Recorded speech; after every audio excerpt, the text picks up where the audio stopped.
Bonjour à vous chers téléspectateurs et bienvenue sur le plateau de Burkina Info pour l'édito.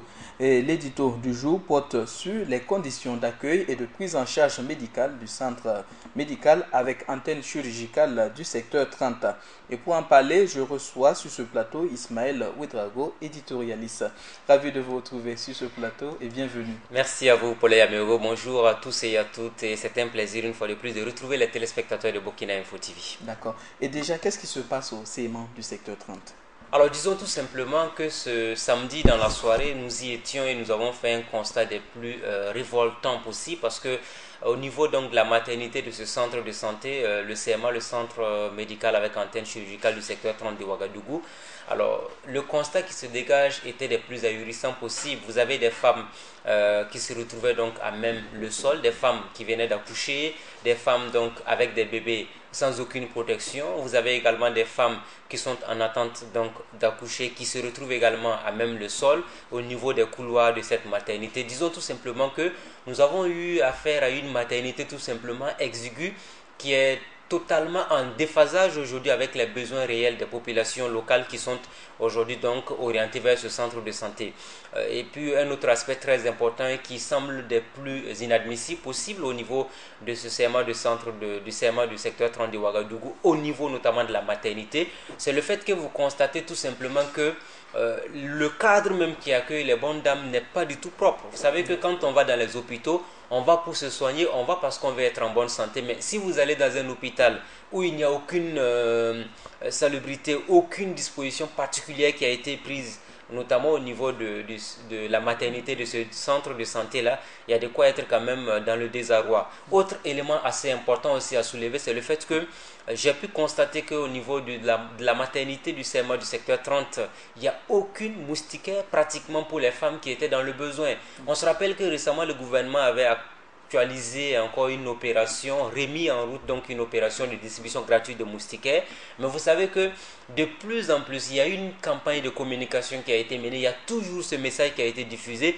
Les personnes les plus vulnérables, les plus sensibles donc aux maladies, notamment le palu, et le palu fait plus de ravages donc au niveau des enfants de moins de 5 ans. Donc du coup, si vous voyez des bébés même qui se retrouvent sans aucune couverture, sans aucune protection, ce n'est pas du tout intéressant. Idem donc pour des femmes enceintes qui se retrouvent également dans ce centre de santé. Donc il y a urgence à ce qu'on trouve rapidement une solution à ce niveau-là. Est-ce que ces conditions de prise en charge ne seraient pas liées aux conditions de travail des agents de santé? Alors, j'ai discuté rapidement une séance tenante avec quelques agents de santé qui ont reconnu effectivement d'abord qu'on avait affaire ici à un centre de santé qui est un peu exigu, un centre de santé qui n'est pas ouvert,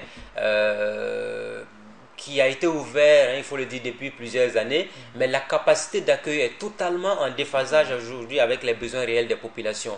Ça, c'est le premier élément. Deuxième élément, et puis ça, c'est une satisfaction qui m'a été donnée, notamment au niveau des agents de santé, c'est le fait qu'il y a une nouvelle maternité qui a été réalisée, mais qui n'est pas encore équipée. Alors, cette maternité, si éventuellement on pouvait rapidement trouver les voies et moyens donc, pour qu'on puisse rapidement donc, l'équiper pour accueillir le maximum de femmes, ce serait très bien. Vous vous rappelez que le président Faso avait fait une promesse qui jusqu'à présent on attend la réalisation concrète au niveau du district sanitaire, au niveau du secteur 30. Il y a donc ce centre-là qui doit s'ouvrir. Malheureusement, les travaux ne sont toujours pas terminés. Il va falloir accélérer donc à ce niveau. Alors, autre élément majeur qui nous a été donné de constater, c'est le fait qu'il n'y a pas de couveuse. C'est vrai qu'on se rappelle encore qu'il y a deux hommes de médias, Alain Traoré et puis Raïssa Compaoré, qui ont eu à mener, qui mènent actuellement donc cette vaste campagne de communication autour d'une collecte de fonds pour pouvoir venir donc en aide à ces hôpitaux-là pour doter nos hôpitaux donc de couveuses, parce qu'il y a des femmes qui ont eu donc à accoucher, mais les mamans se trouvent au niveau du CMA du 30. Et pour une que je connais particulièrement, le bébé se trouve au niveau de l'hôpital Blaise Compaoré actuellement. Ça veut dire qu'il n'y a pas de couveuse au niveau donc, du CMA du 30. C'est une opération à suivre et à soutenir intégralement. On fait notamment un clin d'œil également à l'homme d'affaires, l'entrepreneur Abdoul Service, qui récemment a donné donc des couveuses au niveau de l'hôpital Yalgado Ouedraogo. Ce sont des initiatives de cette nature-là qu'il faut encourager parce qu'on est véritablement dans le besoin aujourd'hui. Et quand vous avez parlé des conditions de vie et de travail des agents, et quand moi j'ai discuté avec les agents, j'ai dit mais comment vous arrivez à travailler dans ces conditions? Il y en a qui m'ont dit mais monsieur Ouedraogo, c'est notre quotidien. C'est vrai que c'est une période de pointe où on sait que chaque année, à cette période de l'année-là, il y a une certaine affluence au niveau des femmes enceintes, des femmes femmes qui viennent également pour accoucher. Il y a également donc des femmes qui sont référées au niveau des CMA. Vous savez que normalement, on est dans un système de santé qui doit être pyramidal où on doit passer d'abord donc par les CSPS dans les quartiers. S'il n'y a pas de prise en charge adéquate au niveau des CSPS ou il y a des complications, on réfère donc la personne au niveau du centre médical avec antenne chirurgicale au niveau du CMA. Et s'il y a enfin des complications au niveau du CMA, la dernière référence demeure donc le CHU. Pour le cas spécifique de Ouagadougou, c'est l'hôpital Yalgado Ouedraogo. Mais tenez-vous bien, quand j'ai discuté avec beaucoup de femmes au niveau du CMA du secteur 30, certaines n'ont pas hésité à me dire tout simplement, mais monsieur Ouedraogo, il y a une réalité qui est là. Si vous allez à l'hôpital Yalgado également, les femmes se retrouvent dans les couloirs.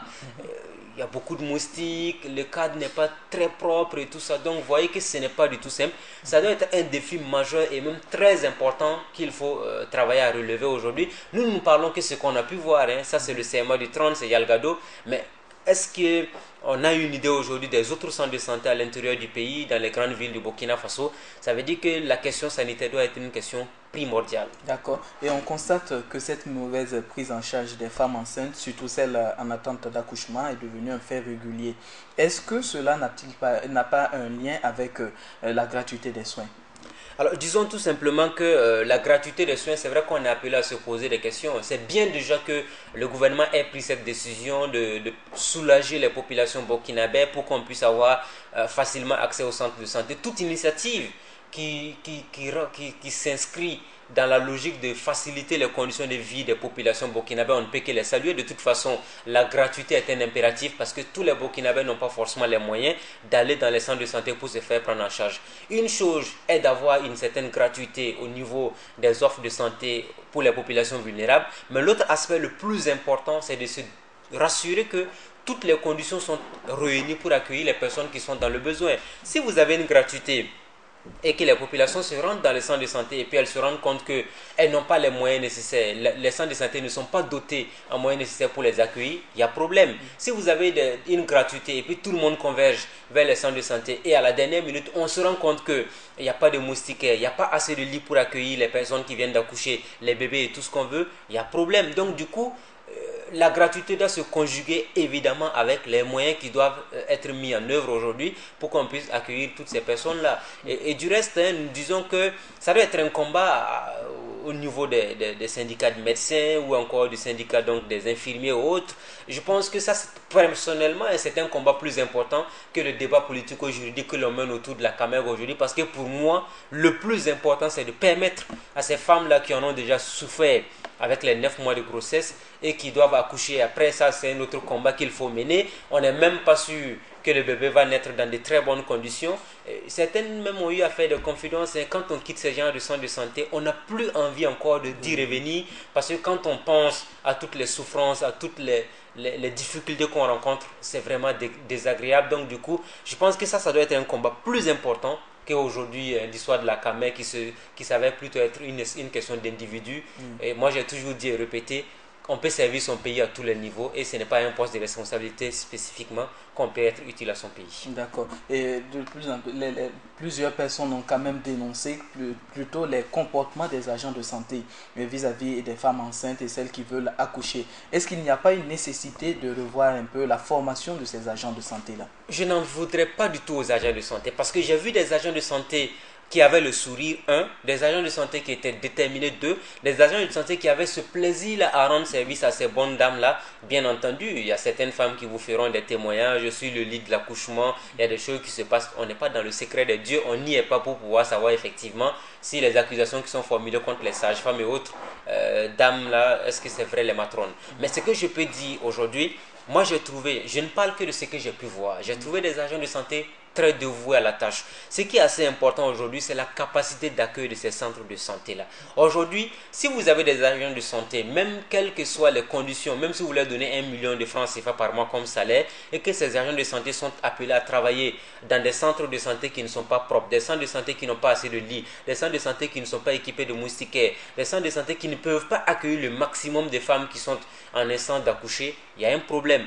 Donc disons que le plus urgent aujourd'hui, c'est de faire en sorte qu'on puisse avoir des centres de santé assez grands, des centres de santé donc, qui sont assez couverts en matière notamment d'équipement, parce que le plus important, c'est d'avoir donc des lits, des moustiquaires, mais aussi une femme qui doit accoucher, qu'on a référé au niveau d'un serment, il faut impérativement, rapidement, donc qu'on arrive à faire en sorte que la femme là soit dans de bonnes conditions. Je vais même plus loin pour dire que aujourd'hui, il y a une urgence dans les villes comme Ouagadougou. On a construit des centres de santé sans tenir compte de la démographie galopante des populations.